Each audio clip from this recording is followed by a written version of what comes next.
What's up, MHT family? This is Robert McArtor with Maryland Homes team of Remax Components. We're coming to you live this evening on Maryland's Thriving Thursdays, where we produce Maryland's #1 Facebook Live show called Let's Talk Real Estate. Tonight, we're going to have a special guest. We're going to have a calendar of events where we're going to share with you events that are going on within the community and also important housing stats. So we want you to grab a cup of coffee or a glass of iced tea. We want you to brace yourself because in 3, 2, 1, let's talk real estate.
Hi, it's Rob McArtor and Maria, and we're just having a great time here at Maryland Homes team with Remax Components, and it's Thriving Thursdays, Thursday night, and we're so excited that you are joining with us, and we just have a jam-packed show tonight, as always, every week. Yeah. We're just so excited to have you, and I'm wearing my my Peaky Blinders hat. So what do they call that? A derby? Or derby? Probably a derby. Yeah. I don't know. Yeah, it's a derby. Yeah, exactly. So I don't wear many hats. I don't look good in a hat. I love my hat. I absolutely do. So, but anyway, I'm so excited that you are joining with us. Yes. And again, we have a special guest tonight.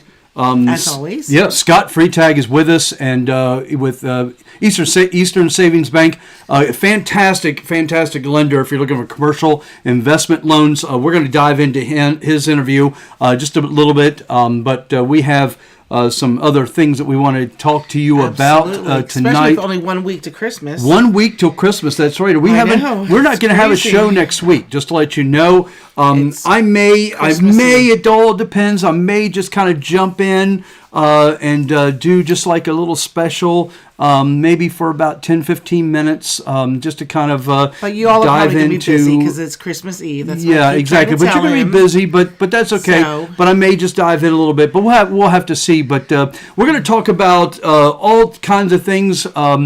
We have 4 reasons that are important to 4 reasons of why you want to sell your home in the wintertime. Maria is probably going to do the top 10. What? I think she's working on it. Christmas the top 10 movies, but I think that really is all in what you think. That I googled the top 10 and I didn't necessarily agree with it, but we'll see what you think. We'll see what you think, and we're going to dive into the interview. We're going to do all that just as soon as we get back.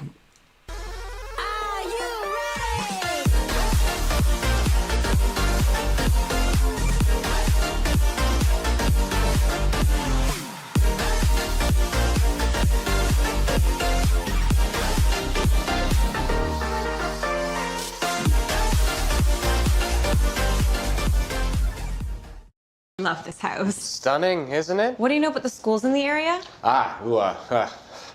When was this house built? 19.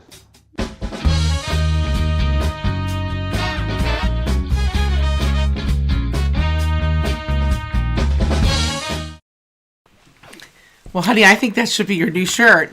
What what he was wearing? Oh, That's yeah, a great I know. shirt. Exactly. Yep. So we have a fantastic show. It's been a very busy week. Our toy drive went so well. Oh my gosh, we really thank appreciate you. everyone jumping in. Overflowing. We're going to be tagging in with our contact tomorrow to be able to drop off those toys, and we're just so excited about everyone that jumped in. Our box Thank just you. overflowed in Thank our you office, so much. and we're just so thrilled about everyone that really supported us and supporting Freedom and supporting the families that are going to be receiving Yes. these. You're going to give a great opportunity for those parents to be able to take those packages and to be able to give those to those kids. And they had a food drive too, And, so they'll be able to give food to Exactly. the families, Yep. We actually have a friend who is retired, Mr. John, and he works for the Giant down in Roland Park. And he said that there's actually a can shortage on canned goods. I guess just like the toilet paper, everybody's buying all the cans up. I don't know. But so we're glad to be able to give. Yep, exactly. So, it's been just a fantastic week, and we really appreciate everyone just kind of rounding out the year with us. We've been a full year doing this show, and we're just going to go gangbusters. It's not a green screen or a green. This is a live studio. It takes a lot of work to pull this off. Everything that we do is live. We love our studio help. Yeah, we have a staff that is behind the scenes helping us to be able to produce this, Always. and we really appreciate all their help with this to be able to bring this information to you. Yeah. And it's a live question and answer scenario, so please comment below. You can give us a thumbs up. You can put your comments below if you want to put your question right on the screen live for our interviewed guest, for us, anything that's related to real estate in the community. Doesn't matter what it is. We'll be more than happy to interact with you, to engage with you. We love to be able to do that, so make sure that you just communicate with us. And that would be fantastic to do that. So with that said, Maria, you have some things that you'd like to share with us. Oh, well, I was just going to talk about, do we want to introduce our guest first? Well, let's go ahead and flash over to our guest. So Scott is with us. Scott Freitag, Senior Loan Officer with Eastern Savings Bank. Scott, say hi to everybody. Hey everyone, how's everybody doing tonight? We're doing fantastic. So it's a Thriving Thursday. We're all about educating and building our communities one client at a time. And you know something? For us, Scott, it's not all about just residential real estate, and I'm sure you do residential loans as well. But Scott was just so kind to reach out to me and say, hey, let's talk about loans and the commercial and investor community as well. And Scott, just to give you a little bit of history with me, I've been working with the investor community for many, many, many years as an auctioneer. I've been selling foreclosed properties all around the state of Maryland, even going into DC and have worked with so many different investors, REO properties, short sales, things like that. So it's kind of really near and dear to my heart, the entire investment persona. And so I was really thrilled to be able to connect with you and to learn more about the investment world. So we want to give a chance for everyone to be able to get on board with us. We want to come back to you. We're going to knock out a few things first, a little bit of housekeeping first, but we want to come back and we want to dive into commercial lending and investor loans as well. We want to dive in just as soon as we get back. Okay, Scott? So just hang in there, all right? We'll be right back. All right, so that's Scott. So I'm excited. I want to say hello to Carlo tonight. Thank you for joining in. Exactly. Sure. Yep. Carlo's joining in with us, so today, about that. Actually, like Carlo, I'm not picking on you. I literally saw a few people post of their falls, of their imprint in the snow, and I was talking to you on the phone. Did you actually hit the ground when you fell? Did you fall today on the ice? I never fell. I saw his post that he was doing like the break dance routine, and I just thought that was kind of funny. Would you say I'm falling? I never fell. No. I thought you might need one of those necklaces that say "Help me." But that was fall. If you fell today, or you slipped, or you had some struggles today, the ice comment below. Comment below definitely, because we want to. Kim we want to hear from you. One of our team members, Kim, she fell. Now she's from down south, so she wasn't. You can't wear flip flops on the ice. We need to get her a pair of real boots. No, it was pretty crazy today. Anyway, our top 10 movies. This is per, of course, our good friend Google, who went blank for a few hours this week. The top 10 movies, Christmas movies from Google. So what do you think number 1 would actually be? You mean top 10 from this year? Well, they said 2020. Okay, here we go. But top 10. Do you want to go from 10 up? Let's go from 10 up, the top 10 movies. And if you want to chime in, please comment below. And let's find out what the top 10 movies are. How about that? So, number 10, Home Alone. Now, I never think of that as a Christmas movie. No, that's Christmas. Yeah, nope. I think it's Christmas. And at number 9, which was really shocking to me, was Elf.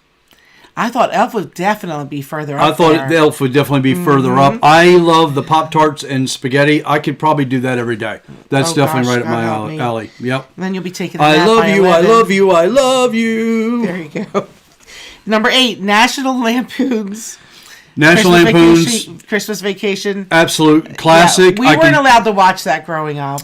Yeah, Chevy Chase can be a little edgy, but let me tell you. Is that edgy the right word? Not as edgy as Will Ferrell now, but Will Ferrell is definitely the Chevy Chase of 2020 versus Chevy Chase of back then. But I can definitely see myself on the roof with 1,000 lights and just doing bzzz, and then just shutting the neighborhood down.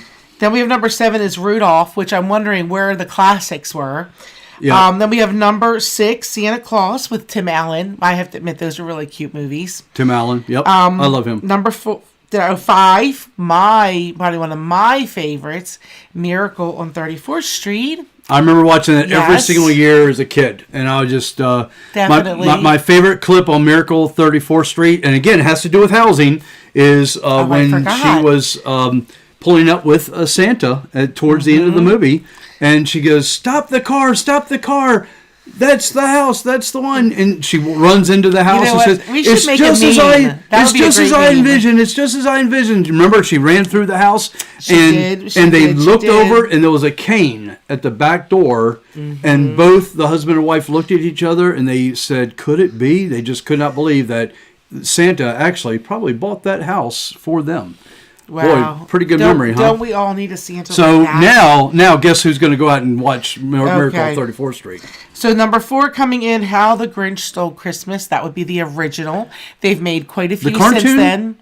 Yes. Okay, yeah. I like the cartoon. Number 3 is The Christmas Carol. Christmas Carol, okay. Of course, that's, Charles Dickens' classic. Okay. Number 2 is The Christmas Story, which, honest to God, don't laugh, but still to this day, I have not seen it. And then number 1, drum roll, It's a Wonderful Life. It's a Wonderful Life. So like things like Santa Claus is Coming to Town, that wasn't in there. With Heat Miser, Cold Miser, I love them. And then, what is Frosty. Frosty wasn't even on there. I can't believe that. Yeah. So those are all great classics. They are the classics. Yep. And the little Charlie Brown Christmas tree. Like That's right here. right. The Charlie Brown Christmas tree. Charlie Brown. That's right, exactly. Forgot all about So if you that. have a favorite classic, a favorite Christmas movie, classic, or show, please comment that below. Absolutely. We might do if you comment on a Christmas classic below, comment on one. We might do a little drawing at the end of the show after the show's off now, but we might do a little drawing at the very end and DM you, or even post it on at the end of our show who's going to win a gift card, and we'll probably send you out a gift card before Christmas. If the Postal Service, we might have to deliver it to you if you live locally. Yeah, if the Postal Service will get it to you, but we might send you out a little gift card. Oh my gosh. So, but you have to comment below what your favorite Christmas movie or show was when you were a kid or even today. So that'll be a lot of fun. Like our post office in Fallston here, I have always sang their praises. I mean, I would put something in the mail and the next day the next person would have it. And like I had to make a call today. I'm like, did you get my letter? Like I mailed it 2 weeks ago. Like who knew? That's right. I mean, I expected things like Amazon and things like that. I mean, they just throw your stuff in the street now and expect you to come get it. But, I didn't think the mail would be that way. That's right. Yep. So, yeah. So something else I wanted to share before we get to our awesome interview here is just remember that the new downloads for buyers and sellers for the winter time just came out. Okay, so they just came out for the winter. You can go to our website at searchmydreamhome.com. Just scroll down to the bottom and you'll be able to download those for free. So before we get to that, I just wanted to share with you basically the 4 reasons to sell this winter. Okay. So the 4 reasons to sell this winter. Number 1, the buyer demand will continue to be strong. So the buyers are out in force. They're looking for the dream home right now. Buyers are often competing with one another for the listings that are available. And believe me, right now, there's very few listings that are available right now. Okay, so just keep that in mind. Number 2, quickly, there is less competition right now. Housing inventory is still under the 6-month supply that is needed for a normal I'm sorry, I just had a notification just pop up on my screen there. For a normal housing market. Number 3, there will never be a better time to move up. And number 4, it's time to move on with your life. So just kind of keep that in mind. Not be consumed with all the negative things that we've lately been hearing. Exactly. In the 2020 year, which is almost gone. Exactly. Yay. So, yep. So off to our interview. So I wanted to let's switch right over to Scott. Scott Freitag, again, senior loan officer, and this is going to be a great time. We're going to have a lot of fun with Scott. And listen, if you are catching this show after it's gone live, please feel free to reach out either to ourselves or to Scott. You can call him at the phone number that's listed on the screen right there. You can comment anytime on the show. The show is on our YouTube channel. It's going to be on Facebook. It's going to be on Twitter. It's going to be everywhere. But if you have any further questions, if we don't tackle what those questions are here live on the show, please feel free to call Scott anytime with your question. He is always available by email, by phone. But anyway, just let me give you a quick intro of Scott. So Scott, again, he's a senior loan officer. He's a native of Maryland, where he studied finance and economics at Towson University. Today he has over 25 years of diverse mortgage experience, and he is here to help you with your financing needs. So Scott, I am so thrilled to introduce you. So let's give a round of applause for Scott. That's right. Hey, thank you. That's my crowd that's behind us, Scott. Sorry.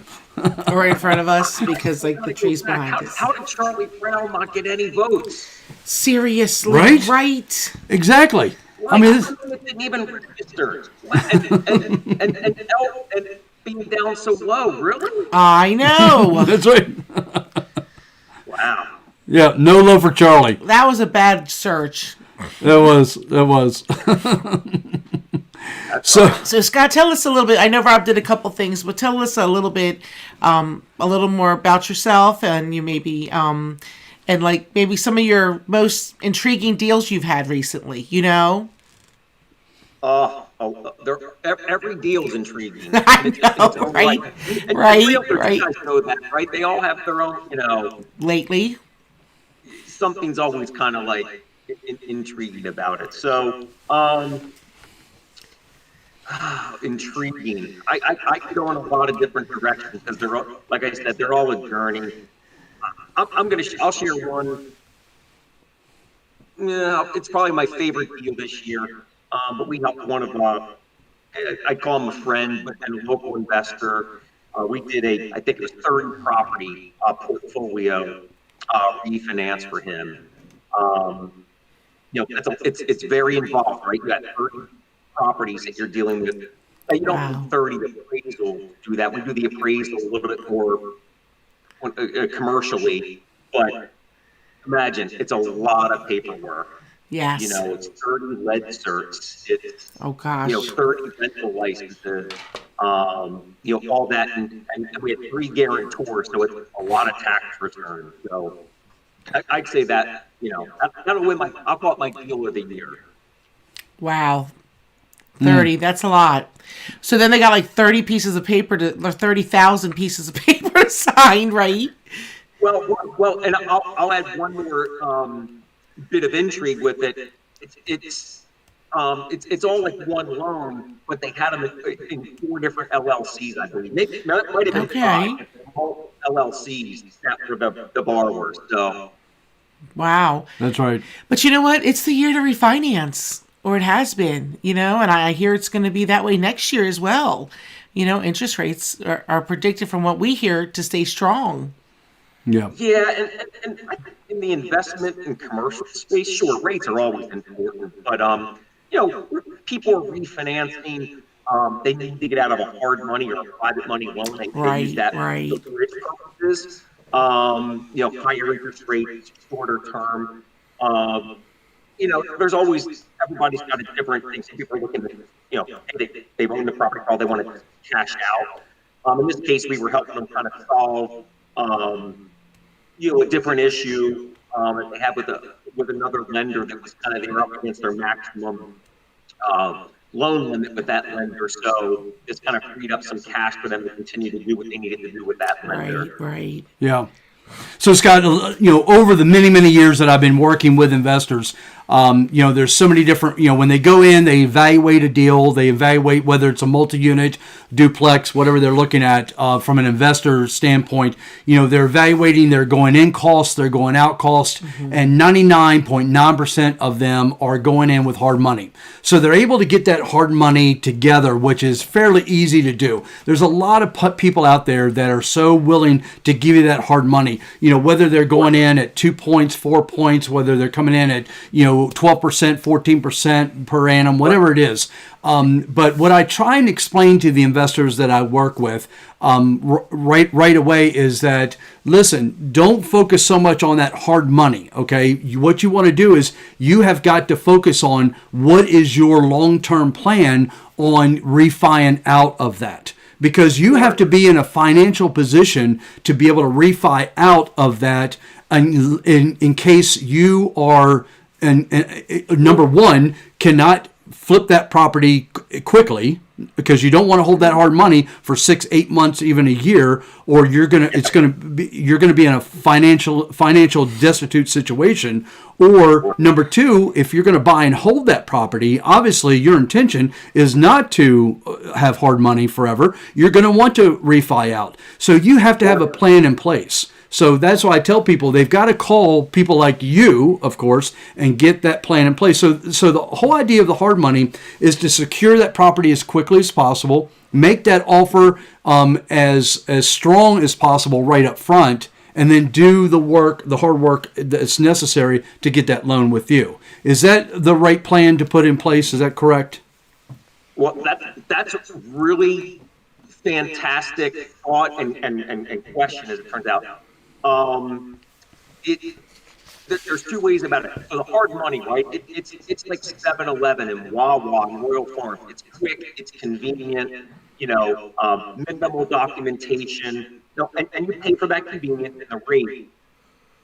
I call it one of the big myths is we actually in Eastern do a lot of acquisition with the renovation. We're doing the same thing the hard money guy's doing, albeit the terms are going to be a bit better, funded quickly. A lot of these hard money guys, as soon as title clear, they can close, which can be 7 to 10 days. I certainly can't do that, so that's a consideration. But if you do have time, and especially if you have like a multiple listed property, you got more traditional times, 45 to 60 days to get that closed, where we're a better option, and then you don't have the stress of that refinance hanging over your head. Because that's one of the big challenges, Right. And what's commonly referred to as the burr method, is that refinance. And as one can figure, a lot of investors make the mistake and they don't have that conversation up front with who their takeout lender. They get stuck. They're scrambling with the hard money loan, which it starts to get very expensive. That was going to be one of my questions, or one of my first questions to you, Scott, and that is, what are a couple of the biggest mistakes or no-nos that you find that investors make? Wow, and there's a lot of them, and one of them is they get under contract. Hey, forget hard money. They haven't talked to any lender, and they just go out and put their neck on the line, and they're under contract, and that can be pretty painful in the long run. That's a big one. The second part is they don't know their number. And sometimes I'll get the call and like, oh, I don't know if I'm going to flip it, or I don't know if I'm going to keep it as a rental. And I'm like, well, you're under contract, and you Right. have to figure it out now. And you start asking the after repair value. What are the market rent? Well, I think, or my guesstimate is, and I'm like, man, one of my favorite sayings is, close only counts in grenades and horseshoes, right? So you got to know these numbers, because when we underwrite it, we're going to be underwriting off the real numbers. That's right. So those are two big ones, and we could have a whole show on like some of the calls. If the property needs renovation, one of the big things. They have no idea who their contractor is going to be. They'll figure that. I guess it's fake until you make it, figure it out later, which I guess works in some things, but it can be dangerous. And I think one kind of like catch-all to this is being a real estate investor. I think is a full-time job. It's not like a hobby. You can lose money. You got to take it seriously. Yeah, I think one of the biggest mistakes that investors make, real estate investors, is that they feel like there's this sense of urgency, like there's a lot of competition that's nipping at their heels, and they've got to make this quick offer without doing their enough homework on the property. And then once they make that offer and they realize that the seller has signed their offer, then guess who receives the phone call? I end up receiving the phone call, you end up receiving the phone call, and just as you said, Scott, they end up running the scenario past me, and they end up saying, Rob, is this going to work? What are my going in costs? What are my going out costs? What are my rehab costs? And I'm like, well, listen, I haven't even seen the property, but I can tell you now, if it's a townhome, these are the estimated numbers. If it's a single family home, these are kind of my estimated numbers. But what's it going to cost to flip out a kitchen, or flip out a couple of bathrooms, or are you just going to do paint and carpet and things like that? But then we have to start calculating and start really tightening up those numbers, and then you don't want to spend $20,000 to make $20,000, and I have to remind investors that all the time, because for some reason investors don't understand that. They feel like they're going to go into that house, they're going to spend $20,000, but they're so thrilled when they get to the settlement table that they just made $20,000. And I'm like, do you understand that all of your contractors just made $20,000 right up front? They're not waiting until settlement day to make their $20,000, but you have to wait till settlement day to make your $20,000. And it doesn't make any sense why you just did that. Yep. You basically have just spun wheels. You want to spend $20,000 to make $40,000. So you have to be really careful with your numbers, and I think that's why it's so important to formulate that deal up front, right? And then have the security of knowing what your financing is going to look like. And that's why they have to talk to someone like you, Scott. They have to get their ducks in a row with you, whether it's a multifamily, duplex, whether it's a restaurant or a gas station or whatever, whether it's commercial or just an investment property. So that kind of parlays into my next question. If I am, whether I'm an individual or whether I'm partnering with my friend or a group of us, is it better to, and I know we can do an hour show on this, and I'm not going to pinpoint you to it. We really could. Is it better to formulate an LLC to make a purchase financing-wise? I'm not talking about legality-wise because I know you're not an attorney. Or is it better to maybe a sole proprietorship or even a partnership? What are your thoughts with that? And because you've seen multiple deals.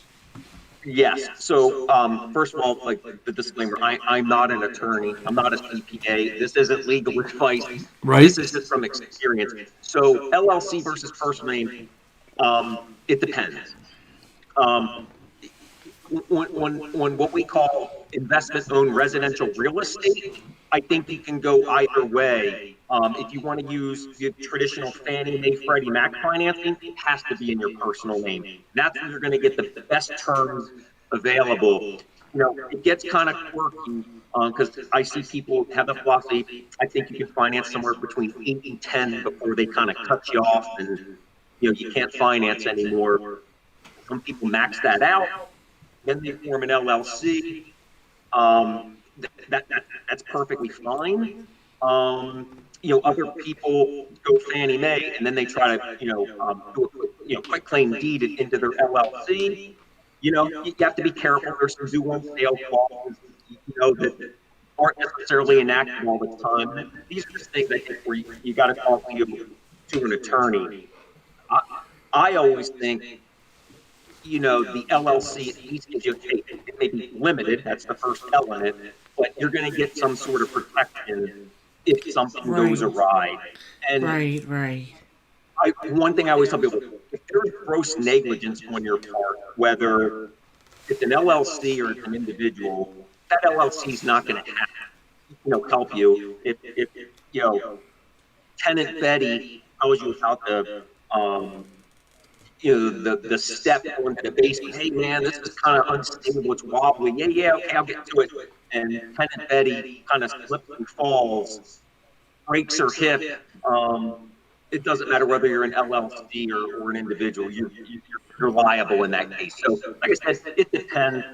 I am of the opinion, if you're doing anything sort of commercially oriented, and I'll say certainly multifamily, which I'm going to define 5 units plus, a small retail strip center, something, along those lines, a small office. You probably want to have, I think it should be, again, not an attorney, but that I would absolutely wouldn't consider in my personal name. Now you're dealing with potentially multiple tenants. Right. You really want to protect yourself in that case. And you can represent yourself as, they're doing business with, Bill's LLC, whatever it is. So Sure. Yeah, I think that's great. The LLC market is really tricky because some of the mistakes I see with that is one, people commingle funds, right, which is a big no-no. If you have an LLC, you got to get a bank account for that LLC. You can't be, writing checks and depositing the checks into your personal account because that's a surefire way to have that corporate veil pierced should a lawsuit come up. And that's what I hear from a lot of attorneys. That's the first thing they check if something comes up. The attorneys just check and they're coming after you personally. So, yeah, Scott. I just draw the line. If it's pure commercial, like multifamily, a small apartment or a large apartment or retail or office or industrial warehouse, that should be LLC. I don't think there's a gray area in that regard. And typically, you're not going to get any preferred terms on that because you can't go to Fannie Mae anyway. Correct. Yeah. As a real estate investor, I've had multiple LLCs. and of course we have our own corporation now with our real estate company. I absolutely agree with you 100%. You have to respect the company. You have to respect the fact that you have a corporation, no commingling of funds, things like that. Let me ask you this question. This is probably parlays into that, and that is, what is the number one, the biggest piece of advice that you can give to a real estate investor, whether they're just now starting out or whether they're a seasoned investor? What's that number one piece of nugget, that golden nugget that you can give to an investor? Great question. Unequivocally, for the brand new person, and this is applicable to the expense we're in this, you have to understand the construction business. So many of these investors, they don't come in and buy turnkey properties, right? That it's already leased, especially on the investment residential real estate. Your cash flows are really going to come from properties that need a little TLC.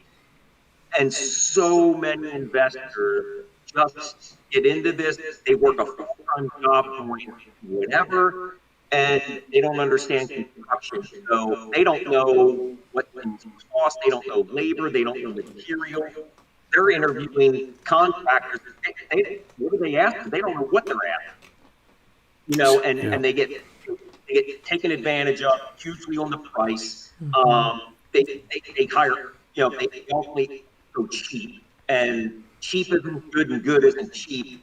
And typically unlicensed people when it's that cheap, and you get problems, like you wouldn't believe. That's my biggest piece of advice. People spend lots of money going to a lot of these supposed gurus that we hear advertising on the radio, come into your town that show you how to flip houses, buy rentals. That's great if that's your thing. But I think people getting into this should invest. And sometimes I check, and I think it's Harvard Community, it might have been Howard Community College.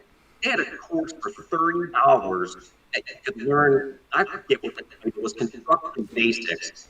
I think that'll be the best $30 they ever spent just to understand some of those things. And most investors right now probably can't tell you the cost of materials, building materials, and wood. It's up 50% year over year from last year because of supply chain issues. Yeah. You have to know that going in. What you pay for that property, that's your profit. It's not what the renovation is. But in today's market, people, there's that scarcity mindset. There's not a lot of properties, and some of these investors are way overpaying for properties. Yeah, we've seen that. We see it. They've lost money from day one, and some of them are going to be pretty tough rentals when they look at what the numbers are going to be.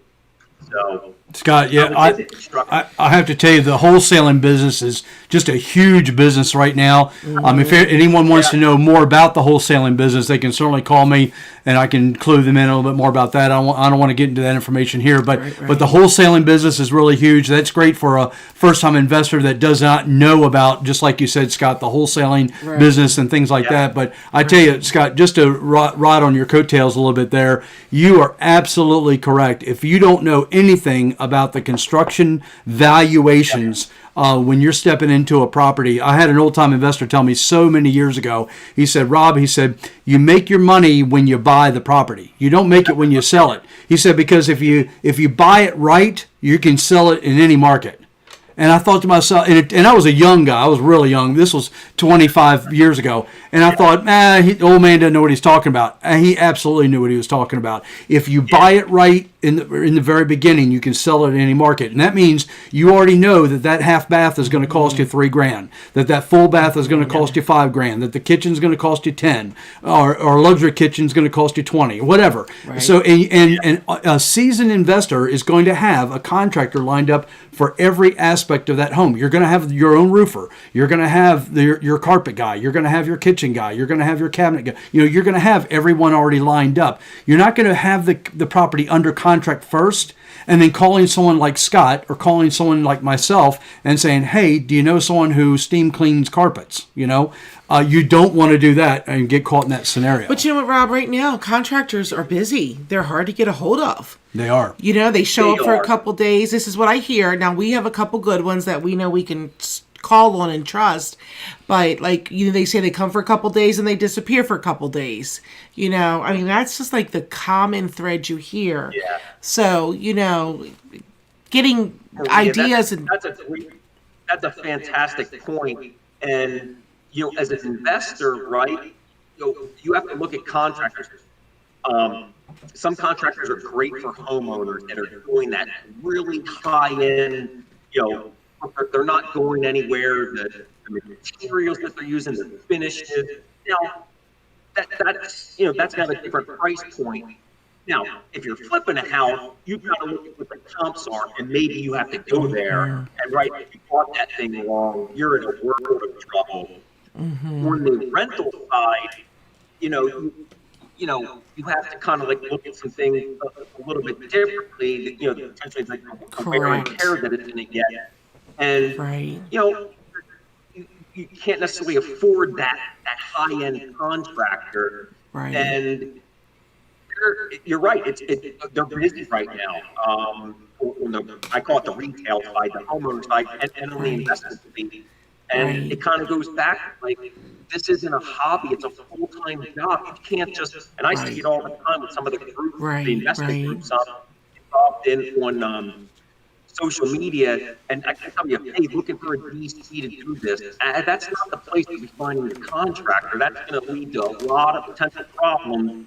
And in that same group, I, 3 months later, hey, don't do business with this guy. I gave him a leverage that never showed up, and it's like, I know. A few years ago, we had some work done, and I know that I just wanted to get them paid for. They were almost near the end, maybe 2 more weeks, and I said to Rob, I'm just gonna pay them off because I would rather them just, something to check off my list. And he's like, Maria, I don't know that I would do that. So I almost paid them in full, everything, but maybe like $500, $700. And this is like, an $18,000, $20,000 project. And daggone it, if I didn't see them not for 3 more weeks, they didn't come back. And he's like, I told you, Maria. And I'm like, oh my God, what did I just do? Like, you live and learn, and So I know another golden nugget that I try and tell my investor friends and say, look, if you're going to hire a contractor and it's a $20,000 job, put them on a schedule. Make sure they're on a schedule and make sure that contractor can tell you they're going to be finished by February 1st. If they're not finished by February 1st, then guess what? That $20,000 job goes to $19,000. And then a week later, beyond that, it goes to $18,000. So you make sure that you put all of that in writing. That way, that contractor knows that he's got to get that job done by February 1st. If not, guess what? It's not costing him money.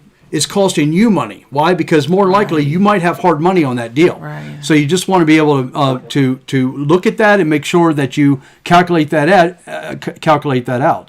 So that's a really good. That's an outstanding point, Robert. So and like I said, these people they're afraid to even do that. They're just excited that they got a contractor. Seriously though, but you're right, and I'm thinking that as Rob's saying that, Scott, I'm thinking like we have a good one, and like we will give a little bonus because he's consistent, and they come early, they stay late, and we'll pay them extra because we appreciate. You can do a bonus too. Listen, if you want the job done by February 1st. 100%. Yep. 100%. Absolutely. Both ways. If they get it done, you can set up the performance clause, as I refer to it, as, hey, it's done by this time. This is what you get paid. It's done by this time. Hey, we'll throw in a little bit of bonus because, hey, like I said, it's saving you money on that hard money. Yeah. So Scott, looks like Gerard Huggins wants to know more about how to purchase apartments. So there's 2 ways to look at it. Number one, how to purchase it, whether you're coming from the aspect of where to find apartments, whether it's through a realtor or whether it's through investors that maybe have acquired them wholesaling. Maybe you can buy them through a wholesaler, or how to purchase them from a financing standpoint. So maybe he could call. Maybe you can elaborate on that. And Gerard, there's his phone number on the screen as well. You can give Scott a call. Absolutely. If Gerard, and he can post in the comment section what specific he's looking for. So let's talk about it. I mean, absolutely. And again, we got apartments. I'll get calls all the time, and sometimes a 3-unit, somebody will call it a 3-unit apartment. Okay, I mean, that's fine. That's still considered residential in our world, 1 to 4 family. And we're gonna underwrite it a 1 unit. I told somebody, hey, I'm underwriting a 1 unit investment property like I'm underwriting a 600 unit apartment building. It's just the numbers are bigger in the 600 and smaller in the 100, but we're gonna establish what the net operating income is for your 1 unit. So, but on apartments, without any more contact, they're strictly, the first thing I want to tell people on those, especially if he's talking about 5 unit plus, that's all about cash flow. You're buying a cash flow there. You're not buying a building. Because of the beautiful exterior, you're buying cash flow there, and the value's based off your cash flow and cap rates and all that stuff. And then I think as far as financing them, again, without context, he's talking about apartments, large deals, we'll just throw out 100 units. A lot of those get done through syndication, where Rod, in this case, would be the sponsor. Now he's got to go out and put together, the appropriate legal documentation and raise capital for that deal to the limited partners. So again, this is a whole hour conversation on that without any context. But yes, we definitely finance them, and we kind of have a sweet spot. People aren't coming to me for 600 unit buildings. We're kind of in there 5 to maybe 20 units. Maybe $1 million, $1.5 million max for the price for us. Because once you get over, certainly at $1 million, I think Freddie Mac maybe $750. You can go to Fannie Mae and Freddie Mac for a lot of apartment financing, do extremely favorable terms. So we kind of get those things that kind of fall a lot of times below, a $750, $1 million loan amount. Right. Yeah. Right. Great. There's another question. Scott, it looks like we have another question there from Mr. Langley there. Just dealing with, looks like acquisition of rentals there, whether it's a line of credit or a product that you were speaking of, considering the bank assistant with the acquisition and construction. This is based on doing a refinance at the end. Right. So basically, I think we're just talking about the hard money, coming in with hard money. Yep. Do you understand that question there, Scott? Yeah. I think what he's saying is a lot of people use the line of credit that they have against their primary or maybe even another investment property, and they use that to fund their acquisition and construction. Once they got it done and got it leased up, into the long term and pay off that line of credit and do it. That's very acceptable. I have a lot of clients that do that. The nice thing is, with the line of credit, you're a cash buyer essentially, and hey, as you guys know, as agents, huge. That gets strong consideration in a market like today. 100%, especially in the investor commercial market. 100%. Yep. Yeah, that's great. So it looks like it looks like Mr. Higgins came back in.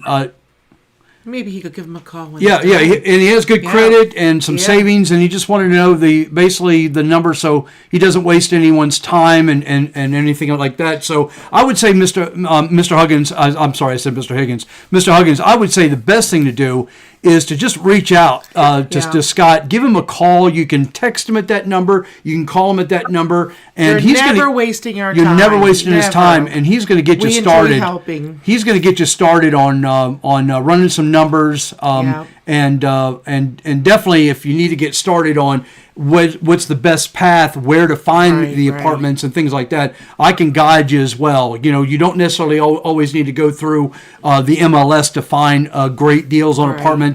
I have some other avenues that I can use through wholesalers, through buyers list and things like that I can find those for you as well. So that's great information there, Mr. Huggins. Absolutely. So, yep. Well, thank you, everyone, for joining us tonight. I appreciate that. Good questions. It's always fantastic. A great question. Yeah, just to reiterate a couple things, the type of loans, type of products that Scott does lend on folks who's watching the show, whether you're watching it live or you're watching this at a later time. He does loan on multifamily, on office, retail, industrial, hotel, land. No hotels. No hotels. Yeah. Oh, I'm sorry. No hotels. Sorry about that. For the right deal, we will do the land. It's not a top priority, but It's not a top priority. That's correct. Yep, exactly. And the property doesn't necessarily need a cash flow. That's correct.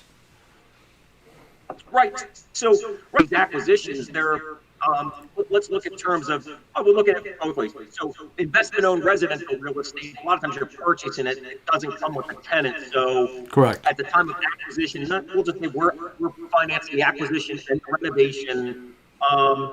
It's not going to have a tenant, and when you finish the renovation, we'll modify it to your permanent loan.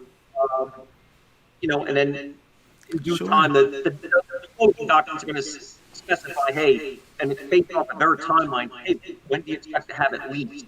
And then we're underwriting it off the market rents. Yeah. Right. And then at a later date. Same thing with a multifamily. A lot of times you're closing on these things. They're mismanaged, vacancies, and they're not stabilized at the time of acquisition. We can work with you to, get that thing stabilized. Yes, the time of acquisition doesn't necessarily need to be, stabilized and fully debt. Yeah, right, and I would say, folks, listen, if you're watching the show, I would say if you want to know about, the typical loan terms, if you want to know about, how much time it takes to close and things like that, please give Scott a call.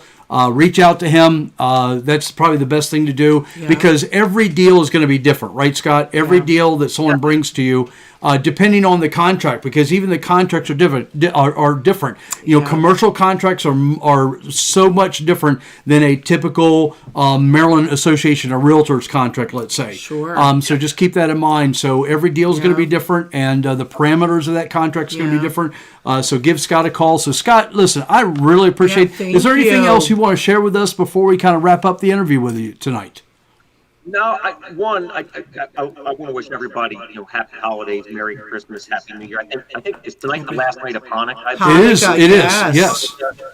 And I really appreciate and Kwanzaa too. It's always an honor, and one of my favorite things to do is educate people. Yes. I'm glad I'm in my business and I'm not a school teacher, but I do like that aspect of helping people navigate this. So sure, we appreciate that.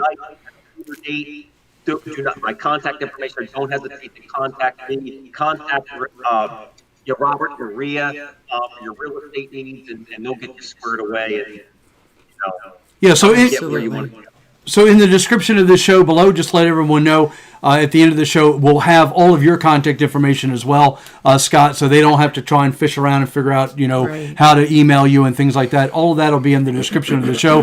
And Scott, I want to try and reach out to you a little bit later because there are some probably specific subjects that I would like to really kind of delve on for later shows. I think it'd be really helpful for the public, and I think they would really love to be able to have a great discussion with both of us on maybe just talking about some different areas of commercial investor discussions. I think it'd be really awesome to have that talk with everyone.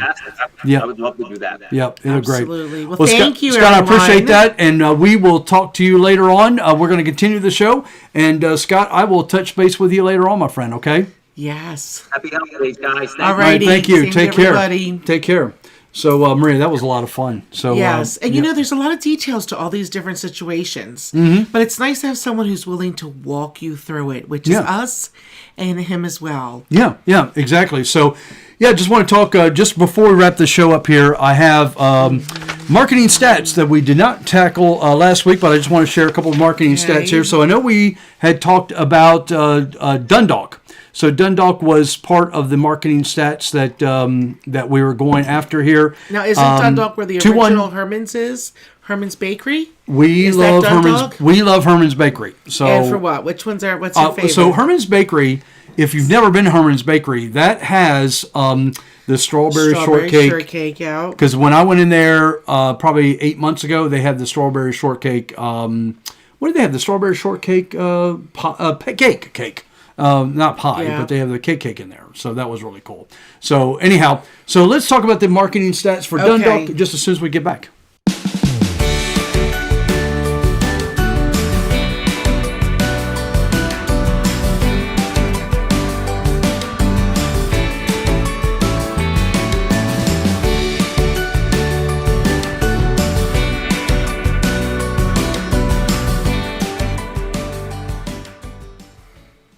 All right. The marketing stats for Dundalk, and this is going to be a lot of fun here. So 21220. This is active properties in 21222. I'm sorry, 21222. You're thinking Middle River. I'm thinking right? Middle River. 21220 is Middle River. Exactly. Yep. They're all so close. Yeah. So the active properties, you're talking about 48 properties right now that are active. $206,500, $206,500, and their average 39 days on the market. It's a nice, like first-time home buyer price range. Yep, 39 days on the market, and pending. That means properties that are under contract right now, pending, are 112 properties that are pending right now. And it's a lot of properties. Yeah, and the median price, which is basically the average price, $169,950 with an average days on the market 11 days. Wow. Only 11 days. Closed properties, these are properties that have closed in the last 180 days. Guess how many? 435 closed properties in the last 180 days. So that sounds like a good investment property. There's a lot of busy title companies out there and a lot of busy agents in that area. Let me tell you that right now. So 435. And we know those kind of agents like us. That's right. So the average days on the market, the average price there, $167,500. Average days on the market, 8 days on the market. And right now there's 5 coming soon properties. Only 5 in the entire Dundalk area. Median price is 5 is a good number, though. $129,900. If you want to know what those coming soon properties are, make sure you reach out to us, and we'll be more than happy to share that information with you. Our contact information is going to be below in the description of this video.